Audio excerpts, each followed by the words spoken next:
Salam semuanya, nama saya Freddy Witsna, NPM 2021 130014.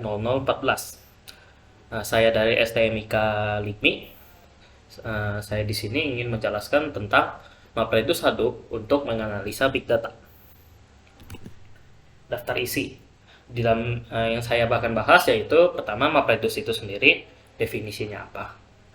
Yang kedua ada Apache Hadoop, yaitu apa MapReduce, sistem MapReduce yang cukup terkenal dari Apache, dan ada sejarahnya sedikit. Yang ketiga yaitu Hadoop MapReduce, yaitu di sini ada isinya tentang HDFS dan cara kerja MapReduce. Yang keempat yaitu kesimpulan dari umum, kelebihan dan kekurangan.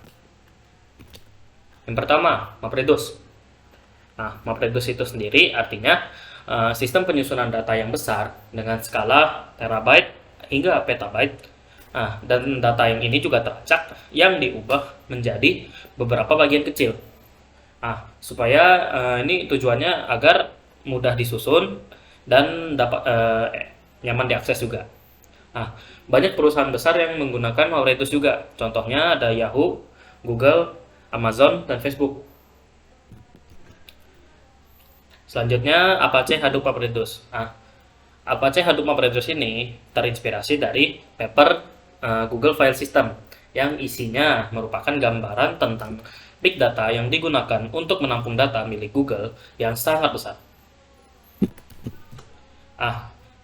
Di sini soal MapReduce saya akan membahas tentang Hadoop Distributed File System atau HDFS. HDFS ini sendiri artinya sebuah modul penyimpanan dari Hadoop. Modul ini menggunakan blok berukuran 64 MB atau 128 MB. Maksudnya, data yang besar itu yang masuk ke dalam HDFS akan disusun menjadi susunan data sebesar 64 atau 128 MB. Jika datanya lebih besar dan sudah melewati batas itu, maka akan dibuat blok baru. Hubungannya dengan MapReduce itu apa? Data yang diproses oleh MapReduce diambil dari HDFS ini. Lalu setelah diproses, sudah menjadi output yang tersusun, akan dikembalikan ke HDFS ini lagi.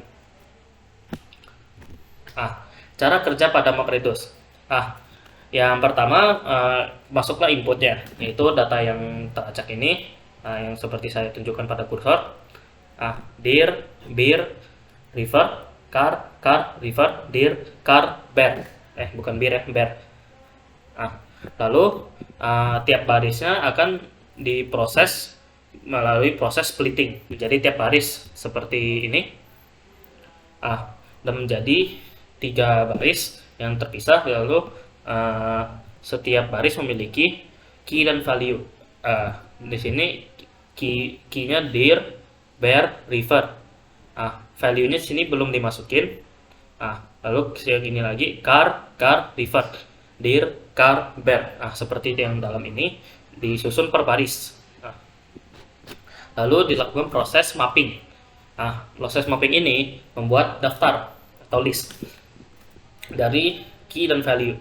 Key-nya yang tadi dir ini, dan ada satu aja, jadi dir 1, bear 1, river 1. Yang lain juga begitu, seperti ini car, river, jadi car 1 lagi, river 1. Selanjutnya juga itu dir, car, bear nih 1. Lalu proses selanjutnya adalah shuffling. Shuffling ini jadi menggunakan data dari key yang sebelumnya dari mapping, lalu membuat daftar dari value yang ada pada mapping. Jadi pertama mereka menyusun sesuai alfabet, yaitu B, C, D, R, sesuai alfabet dari A.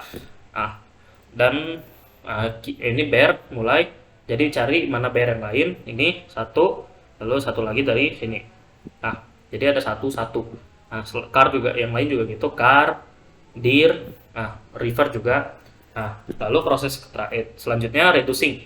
Reducing itu berarti data pada hasil dari shuffling akan value-nya akan diubah menjadi nilai berbentuk desimal. Jadi yang pertama ini 1 dijadikan 2. Yang ini juga 1 dijumlahkan menjadi 3. Selain dir juga gitu, river juga gitu. final result atau output. Outputnya mereka kembalikan menjadi satu kolom. Nah, menjadi seperti ini. Var-nya 2, char 3, dir 2, diver 2. Nah, jadi sudah digabungkan dari yang tadi yang ini belum menjadi satu, dan ini hasilnya. Nah, cara gambar ini dapat dari Edureka. Nah, kesimpulan yang umum ya, mempermudah pencarian suatu data dari data-data yang besar yang telah dikumpulkan.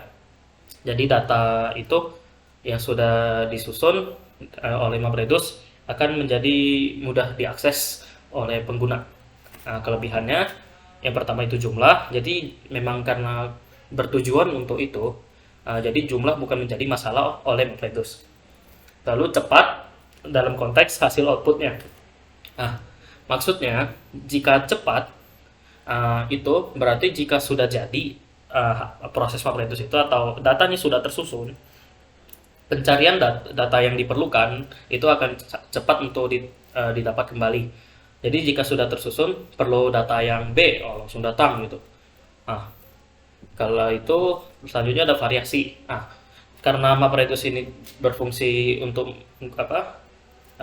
menyusun data yang besar, variasi juga bukan menjadi masalah. Nah, tapi setiap kelebihan pasti ada kekurangan. Nah, kekurangan yang pertama itu lambat ya, tapi dalam konteks proses. Seperti saya jelaskan tadi, MapReduce memiliki beberapa proses, yaitu dari splitting, mapping, shuffling, reducing.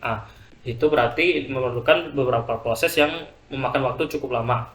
Nah, kekurangan yang selanjutnya yaitu datanya harus berkelompok. Jadi data yang masuk tidak langsung diproses langsung bergabung menjadi satu susunan. Enggak, dia tuh harus menunggu berkelompok, sudah tertumpuk baru bisa diproses. Nah, jadi kekurangan ini tidak bisa melakukan penyusunan data secara real time. Terima kasih, saya Friendly Witsna. Hanya ini yang dapat saya sampaikan. Mengundurkan diri.